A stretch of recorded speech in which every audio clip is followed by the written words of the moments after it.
Hello everyone, it's Shane Kanto, your Wasteland reviewer, and I'm here to review The Real Charlie Chaplin.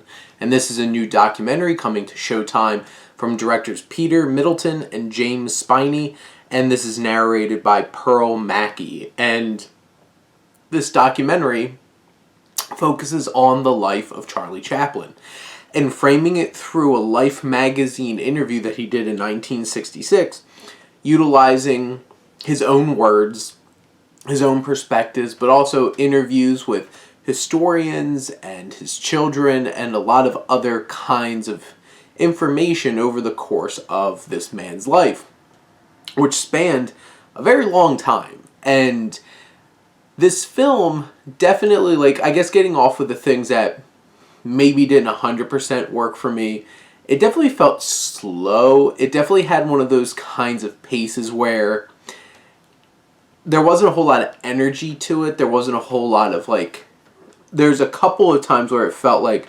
things were moving a bit. But in general, it just kind of felt like a bit of just walking and talking just so casually through most of his life. And it felt like a very old school kind of traditional documentary in that way.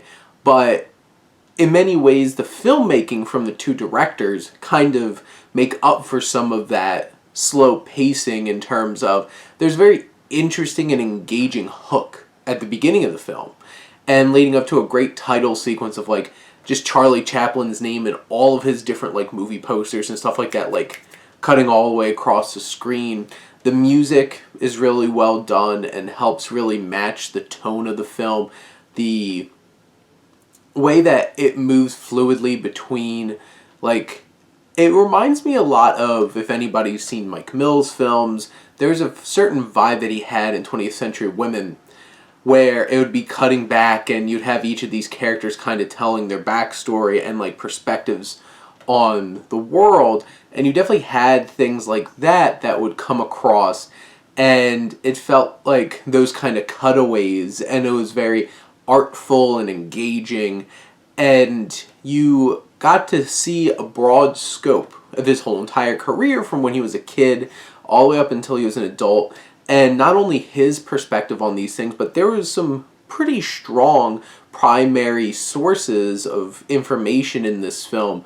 People that had experiences with him and knew his upbringing and all these different things. It was a very somber kind of documentary because, he struggled a lot growing up, his mother being put into an institution, and this film did not shy away from, the darker elements of him being not a great father, not a great husband, not knowing when to stop, and kind of putting himself in a place where it's he left himself open and didn't know when to stop talking, and had the whole entire FBI coming down on him, and then he wound up basically not being able to come back to America because they believed he was a communist. And it really takes a hard look at his life, and they have some very interesting dramatizations to build up some tension in terms of him being interviewed by a crowd of journalists around that time and being called out as you're no longer funny, putting all these messages in your films. And it's has such an interesting commentary on art, and where it's just you had somebody who did all these things with the comedy and stuff like that, and had very subtle references to messages. And then of course with The Great Dictator, and them just playing that scene is just so powerful. And this comparison that they do of him and Hitler, and these how they cut it in terms of side by side and all these different things.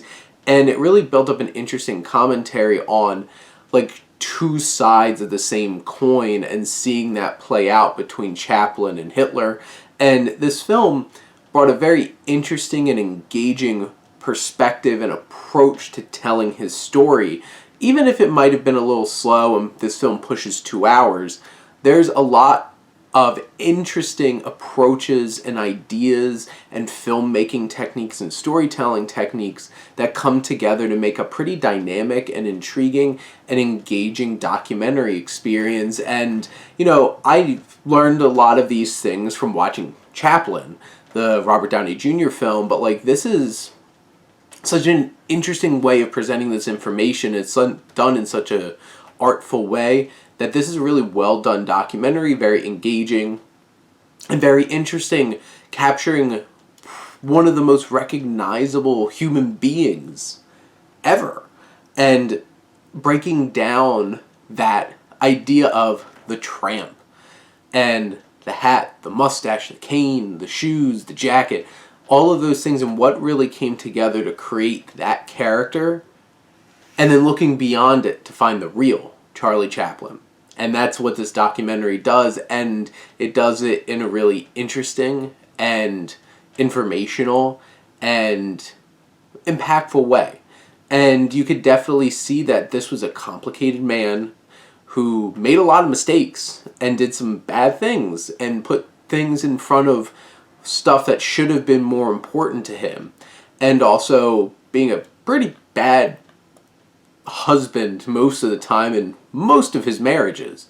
And seeing all of that just laid out there along with this creative genius and just seeing the whole picture, I think was really impactful. So if you want an interesting documentary to take in and you're a fan of film and you love you some Charlie Chaplin and want to see the big picture, check this documentary out. It'll definitely be worth your time. But those are my thoughts on the real Charlie Chaplin. Let me know what you think, and let's talk some movies. But thank you as always for tuning in and supporting your Wasteland reviewer.